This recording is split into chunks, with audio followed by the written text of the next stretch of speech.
2 straight seasons without a trophy. For the first time in years, Real Madrid might actually finish empty-handed. Oh, big time. I mean, honestly, the dream is totally dead. It really is done. They threw away any shot at winning the La Liga title, and they faded out with an absolute whimper. It is absolutely crushing for Madrid fans, because this entire campaign has been brutal.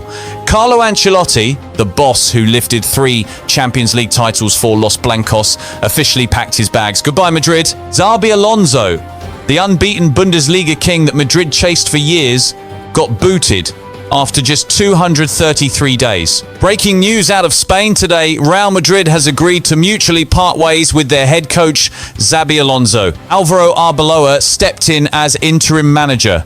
7 losses in 24 games. Knocked out the Copa del Rey by a second-tier squad. First time that happened since 94-95. Madrid humiliated by a lower league team for the first time since 2021. This is a total disaster for the club. The meltdown finally spilled out into public view. Arbeloa's weak leadership turned the locker room into an underground fight club. Word is, Antonio Rudiger actually slapped Alvaro Carreras during practice a few months back. This is genuinely insane. Madrid hit rock bottom. 2 of their top midfielders literally brawled this season, and Fede Valverde had to leave the training pitch in a wheelchair. The entire squad collapsed under the weight of massive egos. What we are seeing right now goes way beyond a simple bad run of form. We are watching a mighty football empire crumble right from the inside out, Madrid. Right in the middle of this massive storm, club president Florentino Perez has exactly one desperate card left to play. Jose Mourinho returns to Real Madrid. Here we go. The contract is signed. Jose Mourinho always dreamed of coming back to the Spanish capital. Now, the deal between the Special One and Real Madrid is totally locked down. The Special One has finally returned to the Santiago Bernabeu. Plenty of people think he is just a washed-up veteran, carrying an ego as massive as the superstars he manages. They say he will just inject pure toxicity straight into that dressing room. I mean, honestly, how is Jose Mourinho, the absolute master of chaos, supposed to fix a broken Real Madrid locker room? I mean, come on, the guy has not managed an elite top-tier European club in years at this point. People literally call him a dinosaur, an old-fashioned manager who lost his touch. You seriously think Kylian Mbappe, Vinny Jr. and the rest will just quietly fall in line? Give me a break. But others argue Jose is the only guy on earth crazy and tough enough to handle the massive egos of Galacticos 3.0. So, what is the real endgame for Los Blancos? A masterstroke or just another historical train wreck? Just look at the absolute mess they made this year. He will drag them back up. They are guaranteed to have a much better run next season than this current disaster. That squad needs serious surgery right now, and Jose is the perfect surgeon for the job. But look, this is a completely different Real Madrid squad. It is absolutely loaded with deep issues. We know Mourinho actually pulled that off during his first 2 seasons in Madrid when he captured the La Liga crown. Can he repeat that exact magic with the modern generation of players? That right there is the million-dollar question. Before we tear him apart, let us remember exactly who this man is. An underdog Porto squad conquering Europe in 2004 under a young king. Then 2 straight years of pure Premier League dominance, rewriting the rules at Chelsea, a historic treble. Driven like a dagger straight into their biggest rivals. Serie A, Champions League, one unforgettable season. One absolute legend daring to fight the whole world. Mourinho clearly knows how to command the final whistle. History made for Inter Milan, the first Italian treble winners. Perhaps the grand finale of Jose Mourinho's reign in Italy. What an exit. Madrid belongs entirely to Mourinho tonight, and likely for a long time coming. He made himself right at home in the Bernabeu tonight. They did not name him the Special One for nothing. He set his tone on day one at Chelsea, and spent the next 20 years proving exactly one fact. When it comes to football, there is only one Jose Mourinho. I have to say this, we have top players, and look, excuse my arrogance here, we also have a top manager. Please do not call me arrogant, because what I am saying is just the truth. I am a European champion, not just a face in the crowd. I think I am a special one. Madrid hired him for one single mission: destroy the enemy dynasty.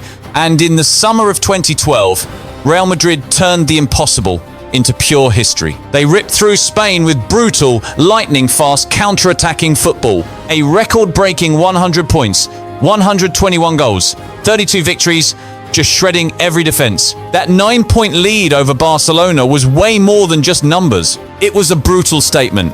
The reign of the special one was officially locked in across the Spanish capital. At Real Madrid, I had my greatest direct counter-attacking squad. Why? Because I had a young Di Maria, Ronaldo, Higuain, and Benzema. We destroyed everyone in offensive transition, players stringing passes together, Silva wins the header, massive trouble on the fast break. Just look at Marcelo. He has the raw pace, and he definitely has the confidence to take everyone on. Kaká waiting at the far post, he whips it across the box. Oh, and the goal finishes the move. Threads a beautiful pass through. Cristiano Ronaldo scores again. Defending us is no easy job, but we make it happen. And being 9 points clear of a team like Barcelona, honestly, that is a massive gap. So I think the cycle has finally changed. I hope it stays this way for years, because Barcelona is a truly great squad, a really difficult opponent.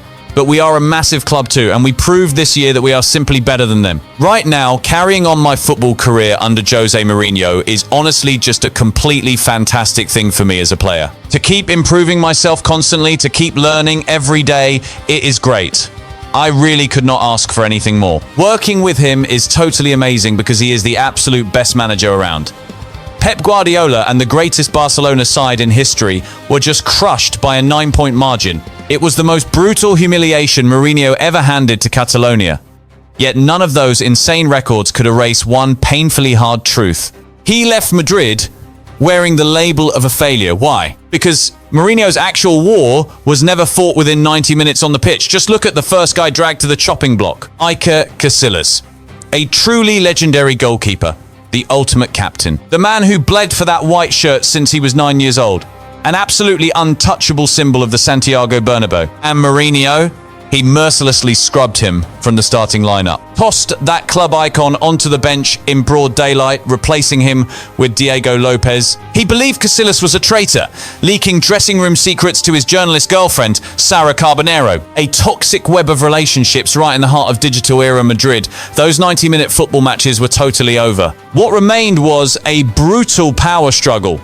A dynasty crumbling from the inside, poisoned by pure paranoia and deep distrust. Diego Lopez. Honestly, I just prefer Diego Lopez over Casillas as my starting goalkeeper. It really is as simple as that. I do not have any personal issue here. This is definitely not a tactical decision made just to hurt somebody. I just like his style better.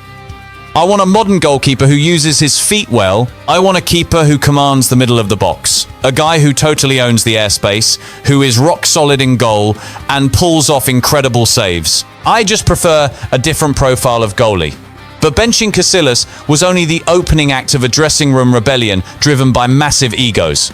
Soon after, Cristiano Ronaldo, the biggest football icon on the planet, turned his 200-goal milestone into a bitter public declaration of hatred, screaming aggressive curses in Portuguese, aiming them straight at the silhouette of his manager standing on the touchline. He had just smashed his 200th goal for the massive club he loved.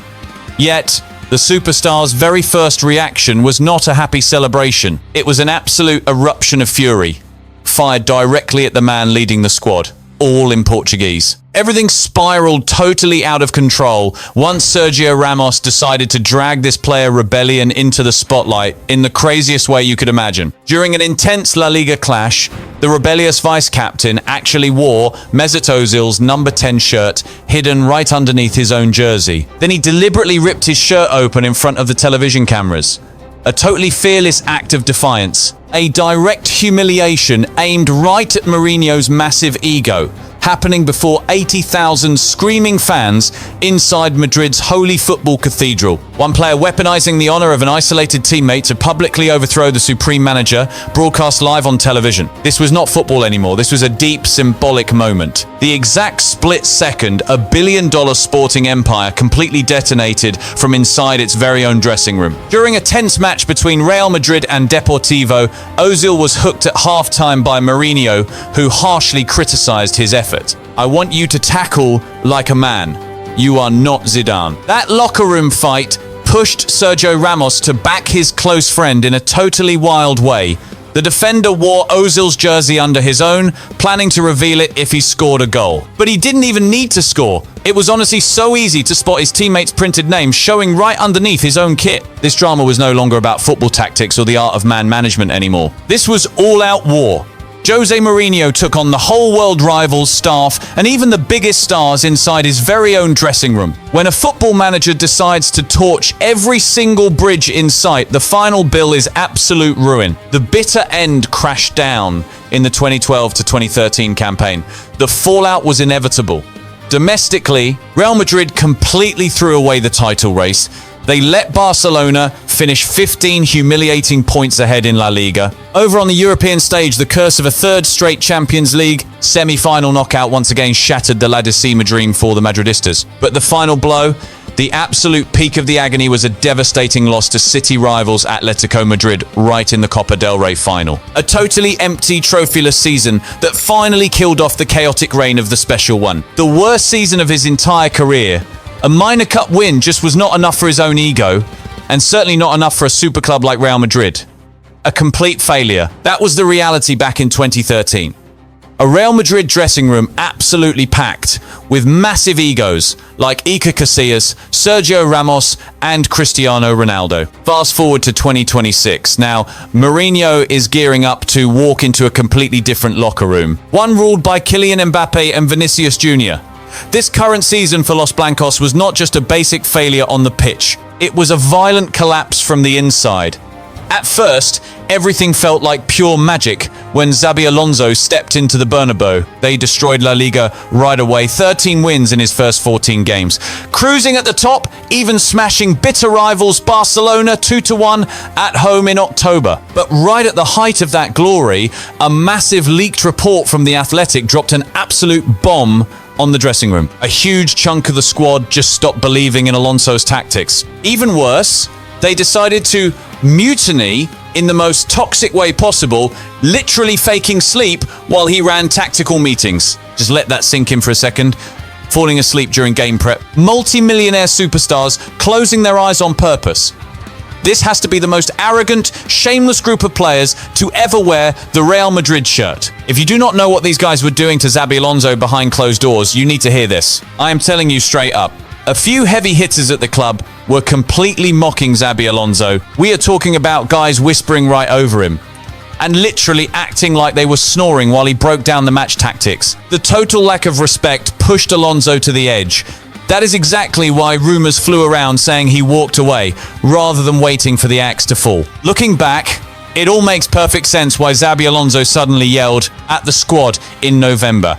He screamed, "I had no clue I signed up to babysit little kids," because those players were dragging their feet, giggling and ignoring his instructions right to his face.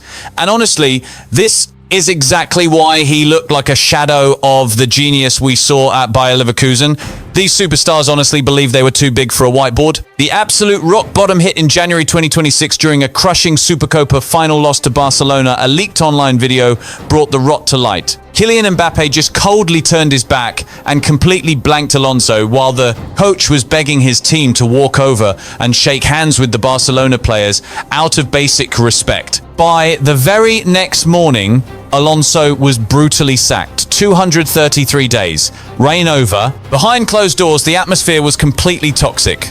Vinicius Jr. and Kylian Mbappe were locked in an all-out cold war over their paychecks. The two absolute crown jewels of the club, rather than fighting for the badge, were just constantly stabbing each other in the back to see who could land the fatter contract extension. Fans are still asking the obvious question: can Vini and Mbappe actually survive on the same pitch? Look, they both want the exact same space, they both desperately want to own that left wing, and it clearly failed. It did not work last year when they chased the major trophies. You know, neither of them is leaving Madrid. No chance. Obviously, they just cannot play together. I mean, I am simply not convinced this duo can win you a Champions League.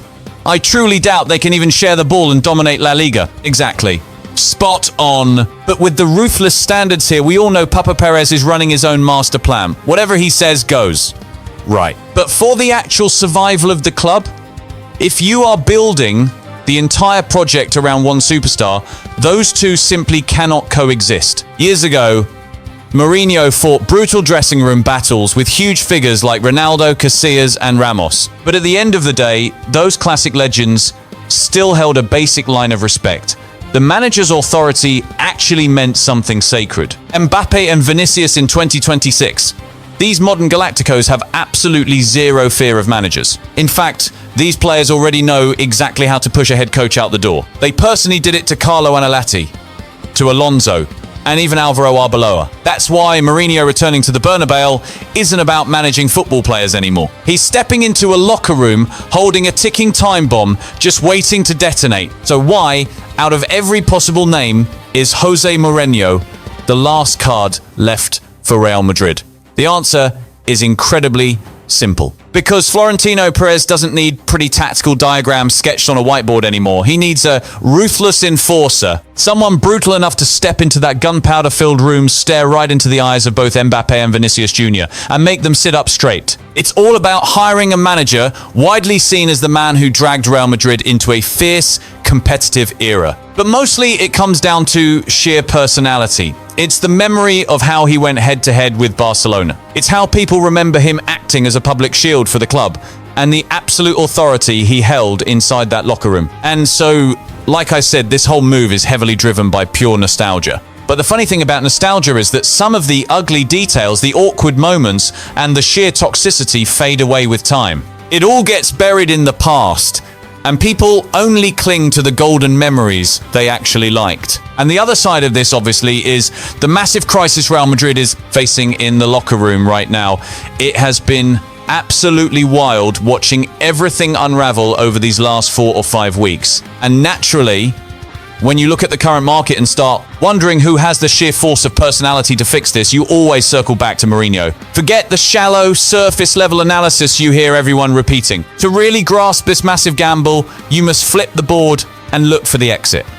That old version of Mourinho from 13 years ago, winning a trophy before leaving behind a scorched battlefield, simply cannot be allowed to happen again. If this final chapter is going to rewrite destiny, Mourinho needs 3 crucial survival weapons. The first weapon of survival: under absolutely no circumstances can he declare war on the locker room during year 1. Jose Mourinho's natural instinct is to build a total dictatorship, forcing absolute authority on the squad the second he walks through the door. That blueprint brought him incredible success at Chelsea in 2004 and Inter Milan in 2008. But at the Bernabeu in 2010, that exact same massive ego turned the squad against him, sparking an all-out rebellion after just 18 months. The Real Madrid of 2026 doesn't need a hot-headed coach obsessed with fighting the press every Tuesday night. The specific version Florentino Perez desperately wants is the Mourinho of Inter Milan from 2009. A tactical mastermind who listens, builds quiet alliances, and operates in the shadows to push superstars toward greatness. The next critical piece, he absolutely has to solve the impossible puzzle of making Kylian Mbappe and Vinicius Jr. coexist. This is the exact same trap that destroyed the managerial runs of Carlo Ancelotti, Xabi Alonso, and Alvaro Arbeloa. But look at it differently. Mourinho is one of the greatest counter-attacking minds soccer has ever seen. His arrival might actually be the best possible news for this club. Sitting in a deep defensive block, then unleashing the raw speed of Mbappe and Vinicius in transition would instantly turn Los Blancos into a terrifying nightmare for European defenses. And finally, the ultimate goal: win quickly.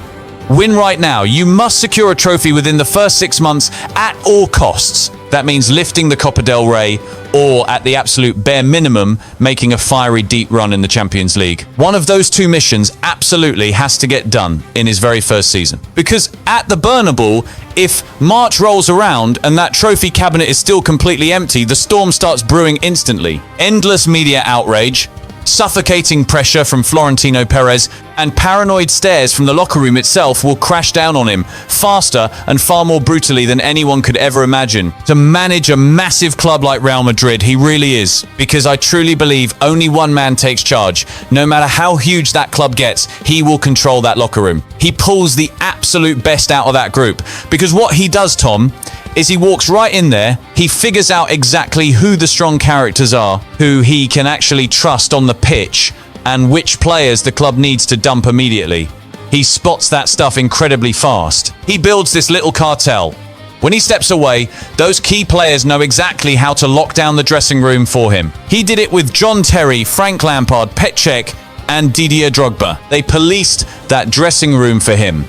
But first, He had to lay the groundwork, showing them exactly how he demanded the football club to be run. And that is exactly what he does right now at Real Madrid. The era when he dominated is vastly different from today, especially when you look at the players. Their overall mentality has shifted. The way modern athletes view their lives and their football completely changed. The tactical data speaks for itself. When we mention stars like Vinicius Jr. and Kylian Mbappe, we all know the caliber we mean. They are incredible talents, pulling unbelievable numbers.